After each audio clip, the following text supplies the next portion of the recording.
Boa tarde, pessoal. Tudo bem com vocês?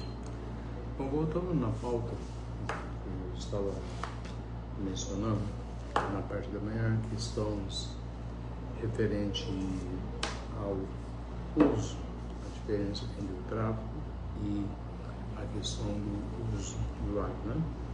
E com relação à questão dessas mudanças que vai tendo no poder legislativo, com relação, basilarmente, que nós estamos comentando, com relação à Lei 11.343 de 2006, quando traga a questão do Sistema Nacional de Políticas Públicas sobre Droga, o SISNAD, pautei questões bem contundentes com relação a qual que é essa questão do programa, qual que é os seus objetivos centrais. E um deles, o programa, o objetivo central é o que? As medidas de prevenção, como nós falamos na parte primeira dessa legislação de 2006, ok? Com relação também ao uso indevido, atenção e reinserção social, ao mesmo tempo ao passo de usuários. Essa reinserção social é bem importante também. E também, independente de drogas, ao mesmo tempo ele estabelece norma de repressão em casos mais graves. Diz que existem algumas agravantes na Lei 11.343 de 2006. E também a questão que estabelece essas normas não só de repressão, como também do que a produção não autorizada e ao tráfico ilícito de droga, define os crimes e de outros providências. Toda lei, nós temos esse sentido, esse conceitual meio que mecânico. Mas voltando na pauta, na parte de manhã, eu estava falando da quantidade, sobre a quantidade, o que houve nas decisões, mudanças e legislativo. Então, os demais pontos a serem foram destacados que o Supremo decidiu foi com relação ao que a quantidade estabelecida. Vale até que o Congresso legisle sobre o tema, mas tudo bem, e que definiu que se a polícia não poderá consignar no auto de prisão justificativos arbitrária. É o que nós estávamos comentando anteriormente. Por que uma justificativa arbitrária? Porque às vezes normalmente possa acontecer de ter uma busca e apreensão que não é compatível com a questão que nós podemos trazer, considerar o que seria tráfico e o que seria usuário, ok? Por isso que quando nós fazemos essa questão de passeio pelas normas, essas novas modificações, como referente ao sistema do Poder Legislativo, quando chega no Poder Judiciário, é bem diferenciado nessa seara com relação que nós trazemos um problema de saúde pública, ok? E praticamente o que nós temos que ter em base é a questão de definições, dessas definições dos crimes. Os crimes ele vai estar praticamente no capítulo 2 do título, na verdade, o título é o título 4 da repressão. A repressão, a produção não autorizada é o tráfico ilícito de drogas. Então, o que acontece? Voltando naquela questão que nós estávamos comentando da seara, do direito constitucional, quando nós temos uma lei de 2006 em que traz, por exemplo, capítulo 2 dos crimes, vamos lá, o artigo 39, que é conduzir embarcação aeronave após o consumo de droga, expondo dano potencial à incolumidade de outro. Aí está lá uma pena, que é a possibilidade da pena, que vai dar pena de detenção, 6 meses, 3 meses de anos, e além de apreensão do veículo, cassação, habilitação respectiva ou proibição de obtê-lo pelo mesmo prazo. Ok. Depois nós temos o que? Questões mais nos pautar naquilo que eu falei que é mais a essencialidade das questões normativas com relação ao que seria, entendeu? Que o Poder Legislativo quer fazer essa diferenciação, que é uma das questões principais que eu observo muito, é o que aqui? Que quando a decisão tomada pelo Supremo, que estabelecendo que os usuários não podem ser submetidos ao inciso 2º do artigo 2º da questão da lei de drogas, que aplica a sanção de prestação de serviço à comunidade. Então, o que acontece? De acordo com a Corte, essa pena é corporal, que, portanto, ela tem uma natureza penal. Existem ainda muitas divergências. Para nós, de ciências jurídicas, nós sabemos o quê? Que essas divergências, cada vez mais que a gente vai tendo nossas pautas, divergências, é praticamente o que é essas sanções com relação ao que eu comentei no começo. Essa mudança que teve com relação, como eu posso mensurar o que seria considerado uma norma relativa, uma norma absoluta? O que possa ser considerado algo que uma busca e apreensão de uma entorpecente ilícito e de repente vem uma alteração em 2024 com relação à questão da quantidade. Não só é quantidade, por isso que na busca e apreensão existe o quê? Os critérios objetivos ali que falam da questão da mercância, da questão de pessoas terem balanço de precisão ou da questão de ter telefones, contatos, e ao mesmo tempo também ao passo que também existe uma lacuna que é não só nessa quantidade do porte, mas é o que? Como que mensura esse porte? Como que é feito? Será que é feito de forma totalmente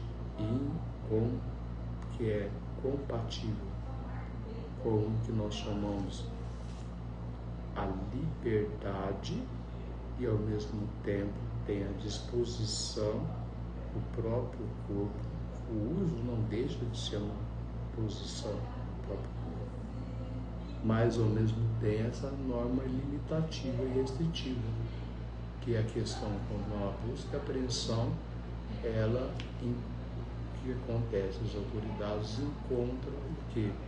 Não aquilo que possa ser considerado um usuário, mas sim um traficante. Então, o que acontece?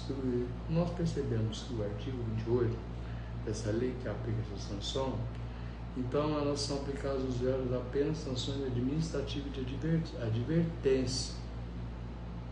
E o que acontece nessa advertência? Sobre efeitos da droga, comparecendo a programa ou cursos educativos.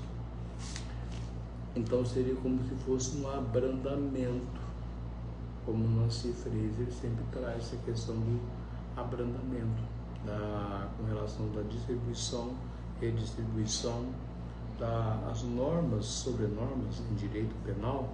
Nós percebemos que essas novas inclusões no Poder Legislativo, nós podemos ver que no direito penal existem muitos verbos, esses núcleos acabam sendo praticamente assim, precisa de uma norma, um complemento. Então seria uma norma de eficácia limitada. Exigimos um complemento para poder entender quais são, o que é o critério que possa diferenciar. Por isso que quando nós tratamos, eu vou fazendo sempre algumas analogias, porque é o seguinte: como era antes a lei de drogas? A lei de drogas antes era como, que forma? O texto ele tinha com qual objetivo e finalidade? Era a repressão, manter a repressão ao uso ao tráfico. E previa também que a possibilidade do que? Quais tipos de possibilidade? De internação compulsória de dependência. E o que acontece, como era antes? Um usuário podia ser condenado a 6 meses a 2 anos de detenção. ao passo que, enquanto traficantes, estavam sujeitos ao quê? A pena de 3 a 15 anos de prisão. Isso normalmente anteriormente à lei de drogas de 2006. O que acontece? Que temos que ter a diferenciação, essa conceituação do usuário e tráfico, que é o quê? A diferença entre o usuário e o tráfico é uma das questões mais complicadas de tentar entender, porque o quê? Nós temos o quê? Essa questão de um texto, de uma norma de 2006. Então, quando nós trazemos essa questão de praticamente fazer essa diferença, como que era antes e o depois, o que pode ser considerado? Então, na verdade, nós temos uma coisa bem assim, o que poderia ser configurado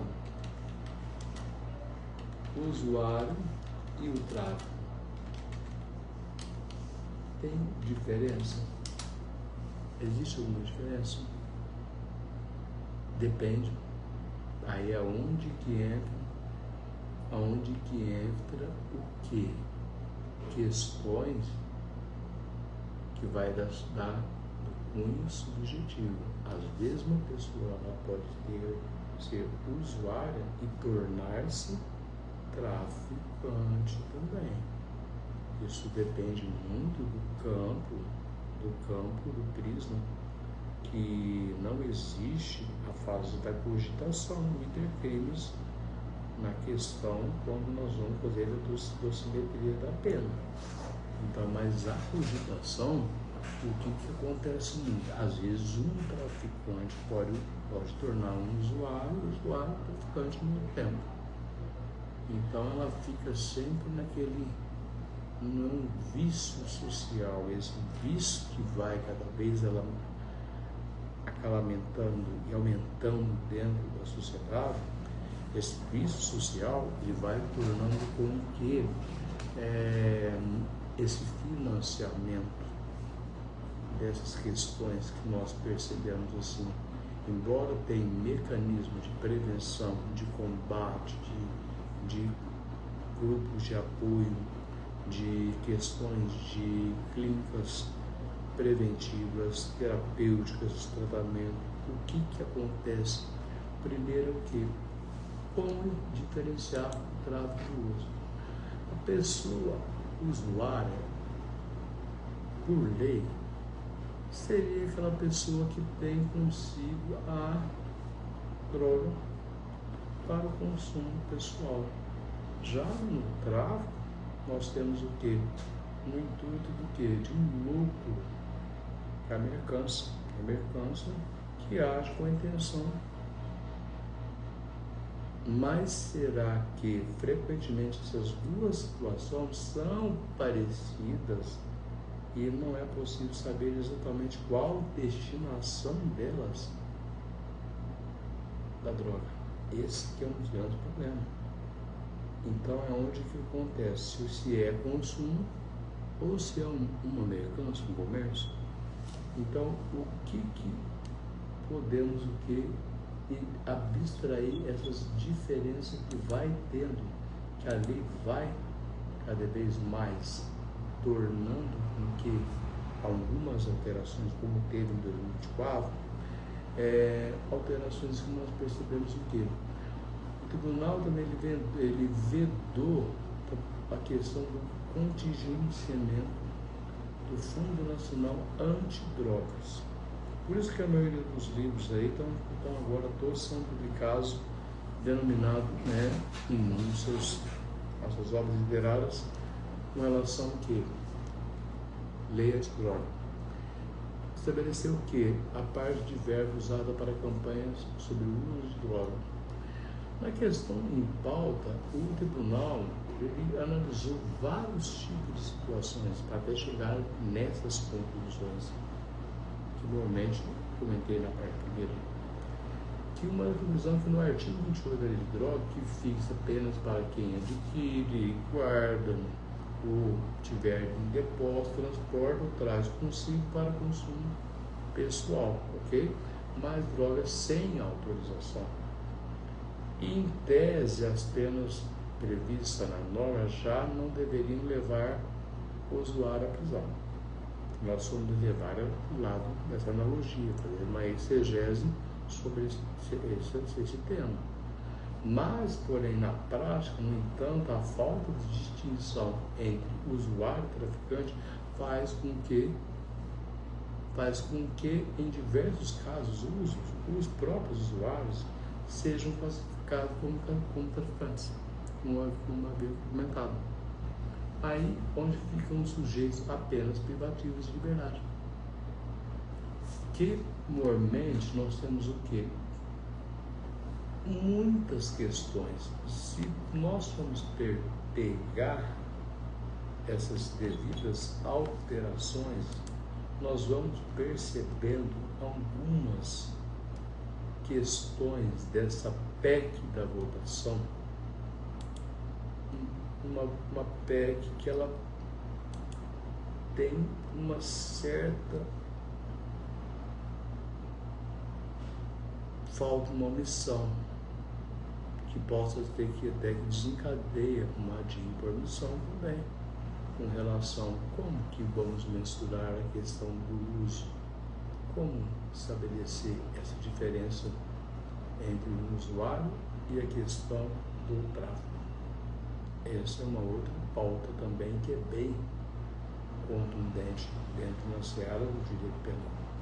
Porque nós temos o que o plenário, essa PEC 45 de 2023, ele vai inserir no artigo 5º da Constituição Federal, que ele traz o que? Ele determina que o crime é crime, posse ou porte qualquer quantidade de droga ou entorpecente, ok, sem autorização ou desacordo com determinação legal ou regulamentar, que é o que está previsto na lei 2006, ok? Mas, ao mesmo tempo, a proposta da emenda constitucional é de autoria do senador Rodrigo Pacheco, que é lá de Minas, presidente do Senado.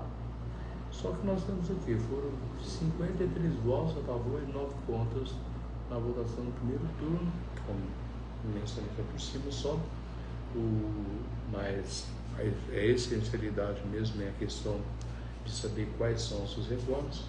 E, na verdade, essa proposta, ela prevê o que é essa proposta dessa PEC 45 de 2023. A proposta dela é o que? É a criminalização do porte e posse de substância ilícita.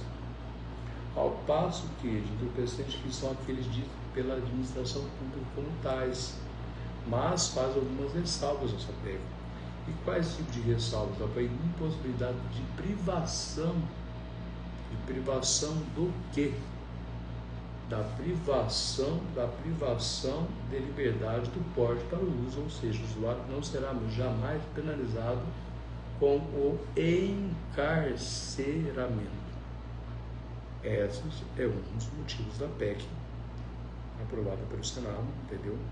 Na votação de 53 votos a favor e 9 contrários, ok? E ao mesmo tempo também ao passo nós temos uma certa que não há essa hipótese de encarceramento. E o usuário não pode ser criminalizado por ser um dependente químico. É aí que vem essa essencialidade da PEC 45 de 2023, olha, dependente químico, a criminalização está no porte de uma substância tida como ilícita. E nessa questão de porte de um objeto, uma substância ilícita, que é absolutamente nocivo para a sua própria existência. Por que o senador Pacheco trouxe essa questão da essência? Pela questão da saúde pública, pela questão do princípio da dignidade da pessoa humana.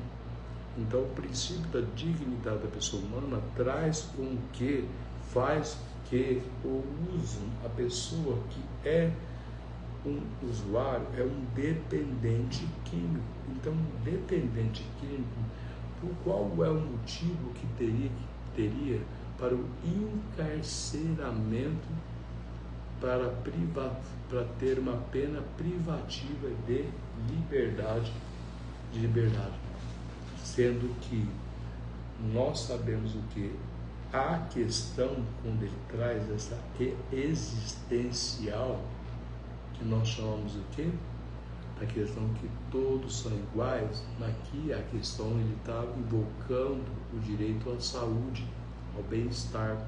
Por isso que traz a questão das medidas de prevenção e combate, e medidas do quê? E medidas que as pessoas já conhecem já, para prevenir e combater, e instrução, quando existe penas que tem multa ou advertência ou sanções administrativas, mas ao passo que também nós temos uma lacuna. Será que a pessoa realmente ela está nesse grau de isonomia que nós falamos sobre a questão em direito penal, entre a diferença entre tráfico e uso? Bom, como que nós vamos fazer um critério, uma analogia ou um critério que podemos distinguir o tráfico do uso? Será que é só a questão da mercância, do lado da mercância?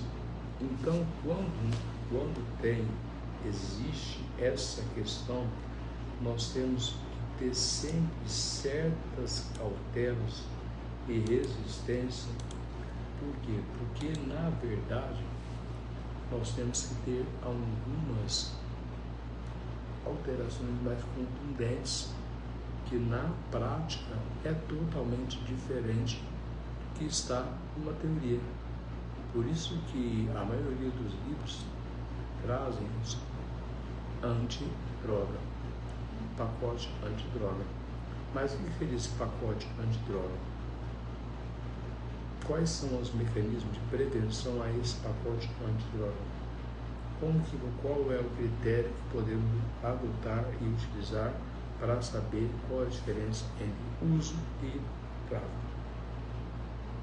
É isso que é uma das questões. Então, o que houve o que é esse pacote antidroga? Essa é uma das questões que mais chama a atenção. Pacote anticrime, antidroga. E o que foi liberado no Brasil? Então, o que acontece? Como eu havia salientado, no Brasil tem, igual eu comentei, quantas ações? Comentei bem no início. 365 novas ações com relação à posse de drogas para uso pessoal por dia em 2024. Então, segundo a Conferência Nacional de Justiça, já o Brasil registrou cerca de 440 mil ações no CEP por posse de drogas para o consumo pessoal entre janeiro e abril. Mas nós estamos agora o quê? Já indo para março de 2025, segundo os dados do Conselho Nacional de Justiça. Só que uma das grandes questões é que a lei, na verdade, ela traz um abrandamento e prevenções. É como fosse um direito obrigacional.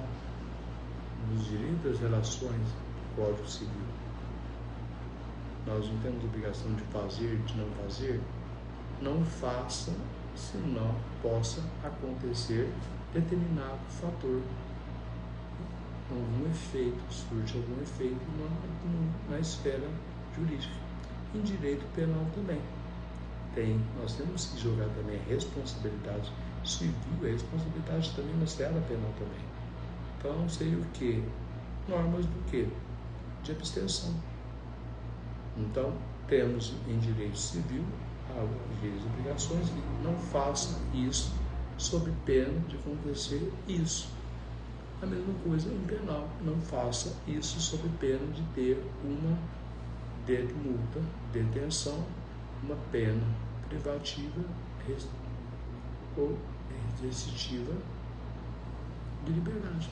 Então, o que é a essencialidade dessa proteção quando a PEC traz? Ela traz a essencialidade da saúde pública, a saúde pública e mental da pessoa, porque toda pessoa, seja dentro do uso, seja dentro da mercância, como é que teremos um critério para diferenciação dessa utilização e da mercância?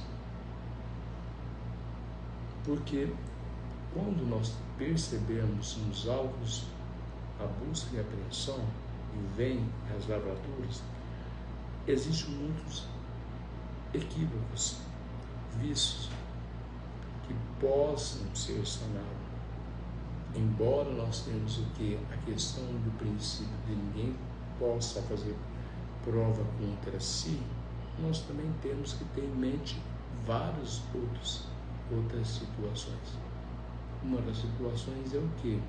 É saber lidar também como que foi o tipo de abordagem, como que estava o comportamento, se realmente existiu aqueles requisitos gravados na parte, primeiro na pauta, na parte da manhã, que é a questão, por exemplo, uma balança de precisão, uma caderneta de anotação, a quantidade, embora os 40 gramas, que foi, vamos supor que seja dessa forma, mas não, ela é relativamente. A norma penal, todas as normas dentro do direito, mas aqui na pauta, a norma penal, não existe a questão de totalmente normas absolutas em direito penal. Em direito penal, a maioria nós trabalhamos com questões de elementos de prova. Então, aí os elementos de prova, eles não vão ficar só adstrito à questão do quê? A questão que está nos autos. Então, em uma busca e apreensão, se houve os requisitos que foram contidos, que foram pegos com o indivíduo, uma balança de precisão, caderno de anotação e uma quantidade, e essa quantidade ela possa ser considerada como que uma mercância, anotações e telefones também, nós vemos muito isso no meio de comunicação, traz o quê? Traz a questão que a pessoa ela não está fazendo o uso para consumo próprio. Então, isso vai muito do critério subjetivo. Então, quando nós trazemos aqui essa questão de quanto que seria, então, a equivalência dessa medida que foi adotada em 2024 de 40 gramas. 40 gramas seria o que? Medidas caseiras. Vamos fazer aqui uma estatística, né? Seria o que praticamente medidas caseiras? Equivalente do que? Uma xícara de café de 200 gramas. Então, uma colher de sopa, 40 gramas. Bom, vamos falar. Café é uma xícara por 60 gramas. Ok, tá. Aí eu falo, será que uma pessoa realmente, por exemplo, dentro dessa nova seara, essa mudança que houve aqui, o que acontece nessa questão? Essa 40 gramas, ela pode ser aumentada ou não? Depende. O direito, meu amigo, tudo depende. Direito penal é ou não é? Será que é assim? Não, claro que não. Direito penal depende. Assim como todos os ramos de todas as outras leis ordinárias, complementares, leis delegadas e por aí vai. Porque, na verdade, o que acontece? Eu falo que, olha, fiz uma equiparação. Peguei colher de sopa, xícara, café, até chegar nos 40 gramas. Tá, aí vem esse consumo, na verdade, o que pode acontecer? O critério maior que tem que tomar cautela é a questão de saber quando vai fazer a questão de uma busca e apreensão, saber se esses critérios são critérios totalmente voltados e pautados. Por isso que quando geralmente a pessoa ela é pega em flagrante, às vezes não é um uso. Se você está com uma certa determinada quantidade, o que mais acontece é o quê? Porque a maioria existe a questão que eu estava comentando, do abuso de autoridade, desvio de poder. Por questões do que? Visivelmente, se existe uma mercância, aí é diferente. Então, é totalmente diferente. Nós estamos saindo da esfera do usuário e trazendo a esfera do tráfico. Agora, o consumo próprio, que vai à questão da vontade subjetiva do agente. Porque, na verdade, o dependente químico, ele sofre muito mais do que o usuário. Pode reparar que a maioria das pessoas que sofrem e às vezes acabam o que a sociedade acaba excluindo as pessoas que são usuários de entorpecente, sendo que nós temos o que ter esse espírito de que da prevenção e a solidariedade. Quando fala da questão de reinserção social, essa inclusão social, é o que? É você dar um voto de confiança na pessoa que, na verdade, ela é um vício, em que a pessoa, ela, às vezes, acaba não saindo, mas por questões também, o que? Que eu não falo só que a entorpecência seria droga. Remédios também são drogas. Bebida alcoólica, embriaguez também. Repara que, na verdade, nós estamos vivendo um mundo totalmente caótico, que não fica só adstrito. Eu estou falando de uma lei, mas, assim, como que são tratadas essas pessoas dentro da sociedade? Será que elas vão ser totalmente incluídas? Porque não adianta tratar o tema e, ao mesmo tempo, mostrar uma realidade totalmente derrubada. Porque é uma doença psicológica, é uma doença psiquiátrica. E acaba o quê? Que além de afetar a saúde de si próprio, afeta também a saúde da família, da sociedade. Qual que é o papel da sociedade? Qual que é o papel dos entes públicos? Quando nós tratamos o quê? De algo que está assolando cada vez mais a nossa sociedade. Embora temos a questão desse Estado democrático de direito promulgada, ela é praticamente otorgada. Por que ela é otorgada? Ela é otorgada em decorrência de um número de fatores. Quais fatores que possam ser? Esse fator de limitação da liberdade. Nós dispor do próprio corpo. Mas, ao mesmo tempo, quando existe a questão que é uma doença, o vício é uma doença. Existe o vício do cigarro, existe o vício que na droga, mas quais tipos? Existe o vício do álcool, existe o vício do jogo. Então, o que nós estamos vivendo? Voltando na pauta aqui também, o pacote antidrogas, ele é avaliado na LES que cigarro em público pode ser proibido. Bom, vamos lá entender essa questão da lei do uso contra os tipos de situações, tá? Que é de extrema importância. Porque que na verdade um dos projetos é a questão dos cigarros eletrônicos. Mas o que nós sabemos no Brasil? No Brasil, embora tenha leis até mais na conta, nós percebemos que que existe um resquício de uma certa ficção. Porque trabalhar com a questão de pautas voltadas